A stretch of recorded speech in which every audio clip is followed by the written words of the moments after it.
চাই যে আমরা যখন স্বরাষ্ট্র মন্ত্রণালয় বা সড়ক যোগাযোগ মন্ত্রণালয় এই ধরনের মন্ত্রণালয়ের কথা গ্রহণ করেছি বা এই ধরনের মন্ত্রণালয়ের কার্যক্রম অ্যাসেস করেছি, আমরা সেখানে সংশ্লিষ্ট সাবজেক্ট ম্যাটার এক্সপার্ট যারা আছেন তাদের সঙ্গে কথা বলার চেষ্টা করছি। আমরা সাবেক পুলিশ কর্মকর্তাদের সঙ্গে কথা বলার চেষ্টা করেছি। আমরা সাবেক আমলা যারা বিভিন্ন মন্ত্রণালয়ে কাজ করেছেন তাদের মতামত নিয়েছি, বিশ্ববিদ্যালয়ের শিক্ষকদের মতামত নিয়েছি।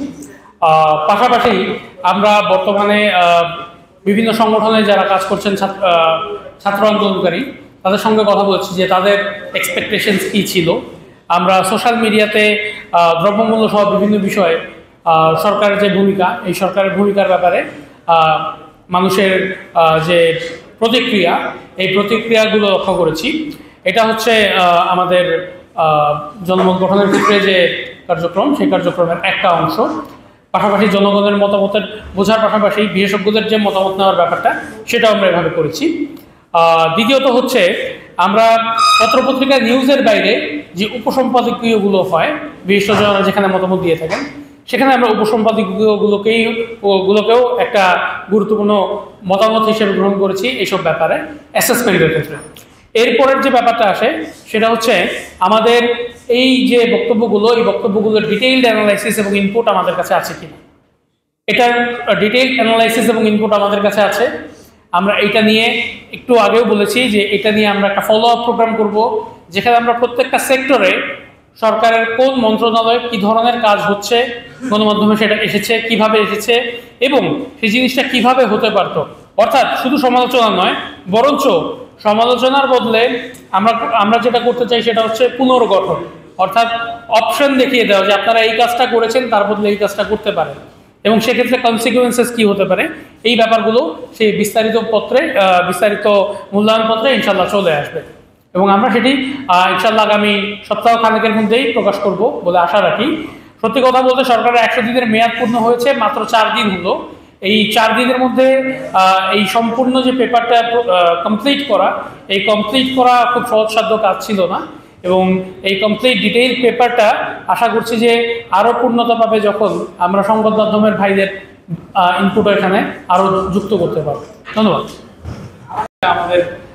আমার প্রয়োজন পড়বে, কিন্তু সত্যি কথা বলতে বর্তমান সরকার বর্তমানে রাষ্ট্রের যে কার্যক্রম পরিচালনা করছে, এই রাষ্ট্রের কার্যক্রমের পরিচালনার ক্ষেত্রে আমরা দেখতে পাচ্ছি যে বেশ কিছু জায়গায় জরুরি অগ্রাধিকার যে পয়েন্টগুলো আমরা উল্লেখ করেছি, এই জরুরি অগ্রাধিকারমূলক পয়েন্টগুলোর যথাযথভাবে বাস্তবায়ন হচ্ছে না। পাশাপাশি আমরা গণমাধ্যমে আসা যে সংবাদগুলো আমরা প্রতি উপদেষ্টার কার্যক্রম বিশ্লেষণের সময় ব্যবহার করেছি, এই সংবাদগুলোর নিরিখে আমরা এই মূল্যায়নগুলো করেছি এবং এই মূল্যায়নের ক্ষেত্রে আমরা সোর্স হিসেবে ব্যবহার করেছি যথাক্রমে দৈনিক মানবজমিন, দৈনিক যুগান্তর, দৈনিক প্রথম আলো, দৈনিক ডেইলি স্টার, দৈনিক নয়াদিগন্ত, দৈনিক ইত্তেফাক এবং বাংলাদেশ প্রতিদিন। এই পত্রিকাগুলোর পাশাপাশি মোট 15টি পত্রিকা এবং এর পাশাপাশি 15টি না 18টি পত্রিকা এবং এর পাশাপাশি আমরা জাতীয় গুরুত্বপূর্ণ যতগুলো টেলিভিশন মিডিয়া বা ইলেকট্রনিক মিডিয়া আছে, এই ইলেকট্রনিক মিডিয়াতে আসা সম্পদগুলোকেও পর্যালোচনা করেছি। মূলত এই যে মূল্যায়ন, এই মূল্যায়নটা গণমাধ্যমের মূল্যায়ন আমরা বলতে চাই।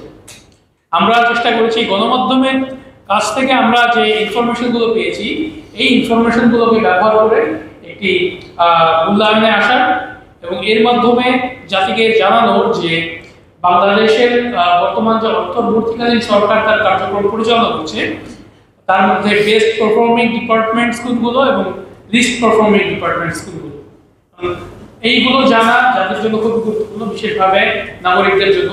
আর স্পিক হচ্ছে নাগরিকদের সংগঠন।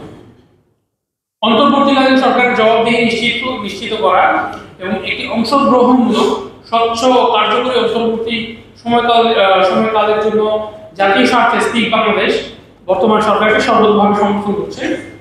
সরকার 100 দিন উপলক্ষে ডক্টর ইউনূসের ভাষণটি আমাদের দেশের জন্য একটি উচ্চাকাঙ্ক্ষী ভবিষ্যৎ প্রকল্পের রূপরেখা দাঁড় করিয়েছে, কিন্তু একই সাথে সরকারের পরবর্তী পদক্ষেপগুলো আমরা আশা করছি হবে তার অঙ্গীকারের সঙ্গে সামঞ্জস্যপূর্ণ, জবাবদিহিতামূলক, বাস্তব এবং পরিমাপযোগ্য। আমরা এমন কোনো আশার পেছনে ছুটতে চাই না যে আশাগুলো পরিমাপ করা যায় না, যে আশাগুলো বিশ্লেষণ করা যায় না, বা যে আশা বা আকাঙ্ক্ষাগুলো জনগণের যে জীবন, সেই জীবনে প্রকৃত অর্থে কোনো ভূমিকা রাখে। শুধুমাত্র নিষ্পত্তিমূলক ও স্বচ্ছ সংস্কার এবং সাধারণ জনগণের সাথে সম্পৃক্ততাই সরকারকে একটি দীর্ঘমেয়াদী স্থিতিশীলতা এনে দিতে পারে, যা বাংলাদেশের জন্য বয়ে আনবে সমৃদ্ধি ও উজ্জ্বল ভবিষ্যৎ। সবাইকে ধন্যবাদ। নতুন বাংলাদেশ জিন্দাবাদ। বিভিন্ন ধরনের রাজনৈতিক ইস্যুতে ক্রমাগতভাবে আমাদেরকে দুর্বল করে দেওয়ার জন্য তাদের টোটাল মিডিয়া যেভাবে ঝাঁপিয়ে পড়েছিল সেটা আমাদেরকে মাথায় রাখতে হবে। একই সাথে আমাদের মাথায় রাখতে হবে যে শুধুমাত্র প্রতিটি প্রতিষ্ঠানের প্রধান যারা আছে তারা হয়তো পালিয়েছে অথবা তারা হয়তো অপসারণ করা হয়েছে, কিন্তু পুরো স্ট্রাকচারটা কিন্তু রয়ে গেছে ওখানে।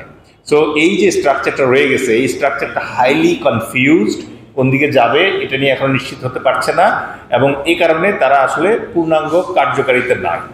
এইরকম একটা পরিস্থিতিতে হিউজ এক্সপেকটেশনের এগেইনস্টে এই রিসোর্স যেটা আছে, সেই রিসোর্স আমি বলবো যে প্রবলেমেটিক রিসোর্স, তার এগেইনস্টে যেই উপদেষ্টারা কাজ করছেন তাদের ভিতরে আমরা ফিল করেছি আমাদের গবেষণার মাধ্যমে, যেটা আমরা খুঁজে পেয়েছি যে এই 5 জন উপদেষ্টা যাদের নাম আমি এখনই বলবো, তাদের সম্ভবত আরও একটু কুশলী হওয়ার প্রয়োজন আছে। এবং আমি একই সাথে মাননীয় প্রধান উপদেষ্টার মাধ্যমে অনুরোধ করব, তাদের যদি আরও অ্যাডিশনাল জনবলের প্রয়োজন হয় অথবা দক্ষতা বৃদ্ধির প্রয়োজন হয় তাহলে সেই ব্যবস্থাও নিতে হবে। সাবেক জনপ্রশাসন ও বর্তমান খাদ্য উপদেষ্টা আলী ইমাম মজুমদার, স্থানীয় সরকার ও পল্লী উন্নয়ন, ভূমি ও বেসামরিক বিমান পর্যটন উপদেষ্টা AF হাসান আরিফ, পররাষ্ট্র উপদেষ্টা মোহাম্মদ তৌহিদ হাসান, স্বাস্থ্য উপদেষ্টা নূরজাহান বেগম এবং শিক্ষা ও পরিকল্পনা উপদেষ্টা ওয়াহিদুদ্দিন মাহমুদ। এই 5টি মন্ত্রণালয়ের ক্ষেত্রে এবং এই 5 জন উপদেষ্টার ক্ষেত্রে আমরা পাবলিক ওপিনিয়নের বেসিসে দেখেছি যে অনেক ক্ষেত্রেই তাদের জন উপস্থিতি নিয়ে সমালোচনা হয়েছে। তাদের ব্যাকগ্রাউন্ডের সাথে যে সকল দপ্তর তারা পরিচালনা করার চেষ্টা করছে সেই জায়গায় প্যারিটি নাই বলে অনেকে মনে করছে, এবং তাদের সিদ্ধান্ত গ্রহণে কিছুটা শ্লথতা এবং সর্বোপরি তাদের রেসপেক্টিভ মন্ত্রণালয়ে গৃহীত সিদ্ধান্তের বাস্তবায়নের ক্ষেত্রে বেশ অদক্ষতা পরিলক্ষিত হচ্ছে। সো আমি এখন আবার ফিরে যাচ্ছি।